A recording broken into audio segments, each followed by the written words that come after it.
Attention SSS pensioners, ang SSS ay naglabas ng advisory sa schedule ng inyong SSS Annual Confirmation of Pensioners or ACOP para ngayong buwang April mga ka-vlogs.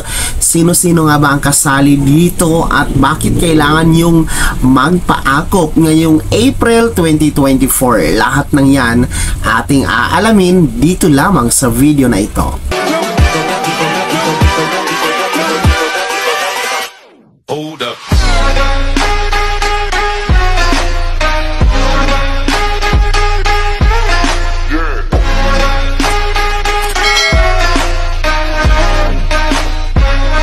Hello mga ka-vlogs, saan ka mang dako dito sa mundo, welcome dito sa aking YouTube channel.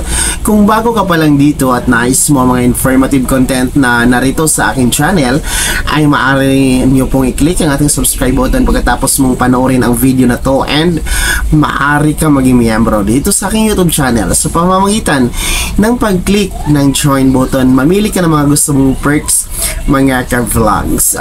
Magandang araw para sa lahat ng mga SSS pensioners. Dito ka man sa Pilipinas o doon ka man sa iba't ibang bahagi ng mundo mga ka-vlogs, ayan, ang video na to ay para talaga sa inyo dahil kakapasok lang, no, nag-anunsyo po sa pamamagitan ng official Facebook page ng Social Security System or SSS mga ka-vlogs, no?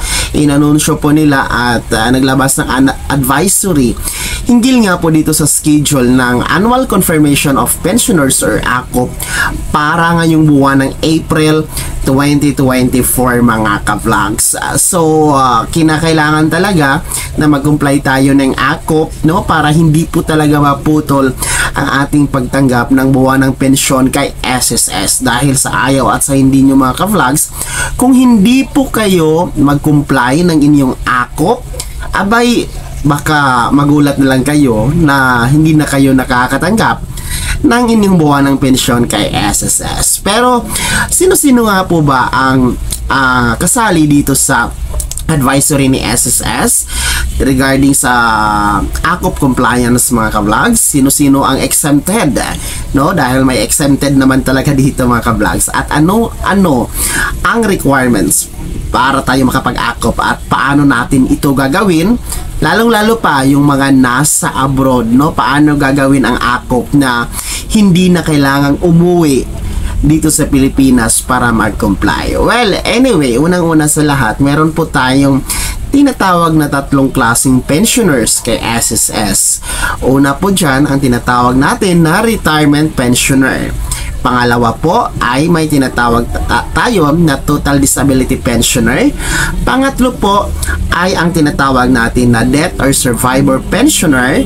And ang panghuli po ay tinatawag natin na children dependent under guardianship. Lahat ng yan mga ka-vlogs ay nire-required ni SSS na mag-comply ng Annual Confirmation of Pensioners or ACOP. Pero makinig po kayo mabuti mga ka-vlogs dahil meron pong pero, no? Itong retirement pensioner, no, mga retirement pensioner na residing abroad, no, yung mga naninirahan sa abroad, lahat po kayo walang exempted, no? Makinig kayo mabuti mga ka-vlogs dahil lahat ng mga SSS pensioner na retirement pensioner basta nasa abroad naninirahan ay kasama po kayo, required po kayo na magpa-ACOP. No matter, no?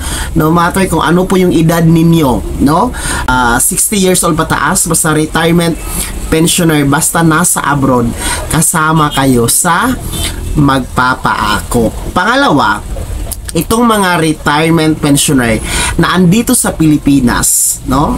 Kapag andito kayo sa Pilipinas na retirement pensioner, ang magpapa-ACOP lamang ay 80 years old pataas, no? 80 years old pataas, yun lang po yung mag-comply ng ACOP. So, uulitin ko mga ka-vlogs, ang retirement pensioner, kung nasa abroad kayo naninirahan na, ano man ang edad mo, kailangan talagang magpa-ACOP. Pero kung retirement pensioner ka, dito ka lang sa Pilipinas naninirahan, 80 years old pataas po ang required magpa-akop. So, batay yun naman po yan sa guidelines under the SSS Circular Number 2023-013 mga ka-vlogs. No? Basahin nyo na lang po ang revised guidelines for the annual confirmation of pensioners na yan mga ka-vlogs.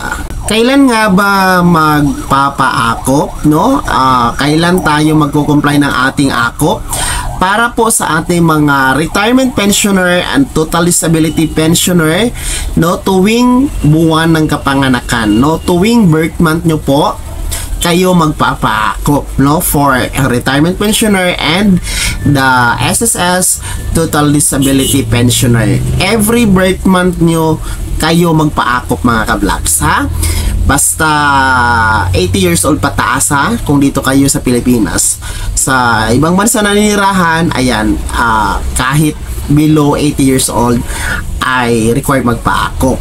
Para naman po sa death or survivor pensioner and dito po sa children dependent under guardianship, ang inyo pong schedule ng akop, no? Ang inyong akop compliance ay buwan ng pagkamatay ng SSS member or SSS pensioner, no?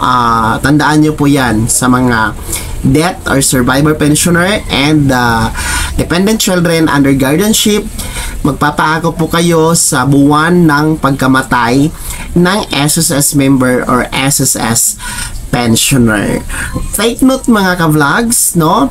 Lahat ng mga pensioner na narito sa Pilipinas na 80 years old pababa, no, 80 years old pababa, ay hindi po kayo kasama sa pagpapaakop. So exempted po ang ating mga 80 years old pababa, no, dito sa Pilipinas na ninirahan.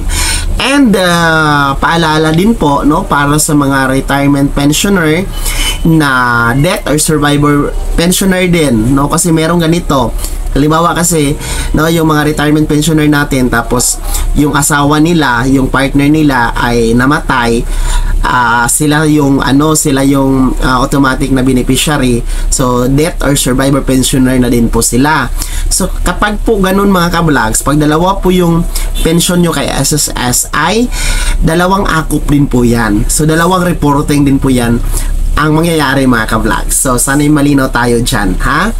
And sa pagpapaakop mga ka-vlogs, pwede po ang walk-in sa any SSS branch na nasa inyong lugar. Pwede kayong mag-walk-in. Magdala po kayo ng inyong SSS akop form. Libre lamang yan, no? Pwede nyo yung makuha sa SSS branch. I-fill outan nyo lang po mga necessary documents or necessary details na andyan sa akop form. Magdala din po kayo ng SSS ID or SSS UMID. Kung wala naman po ay any government issued ID mga ka-vlog. So yan lang naman po, no?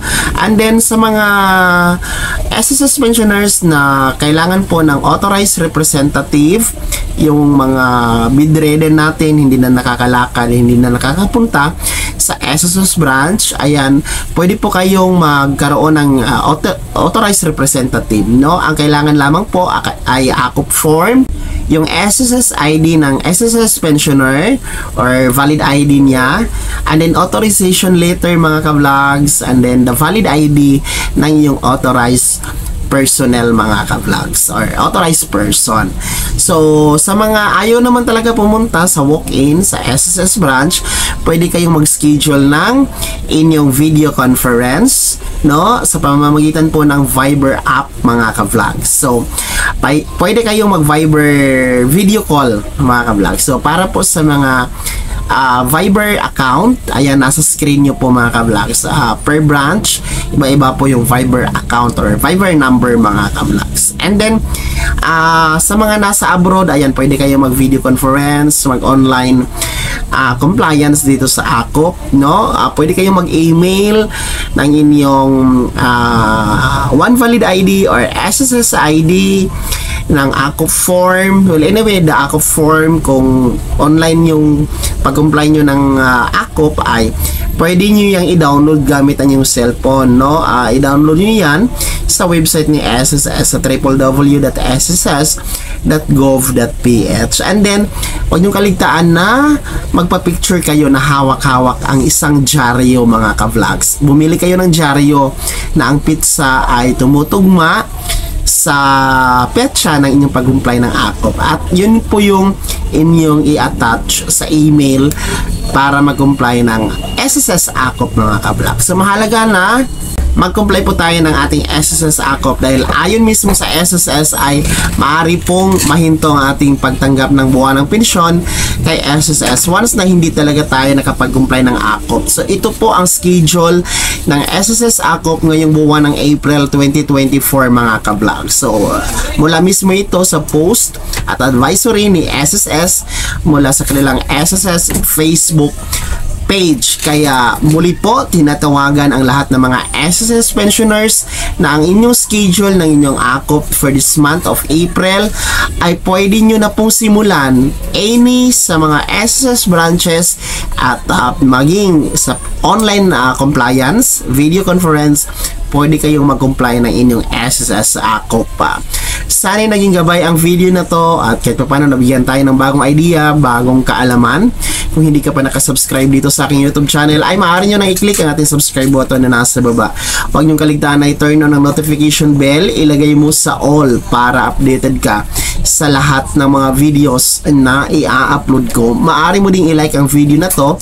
Kung meron ka pang mga katanungan, ay maaari nyo i-komento sa comment section na nasa baba. At paki-follow na din po ang aking official Facebook page na nasa screen nyo. Muli po, ito si Daniel Timpawa na nagsasabing dito sa aking YouTube channel, Pawang Katotohanan at lahat totoo lamang.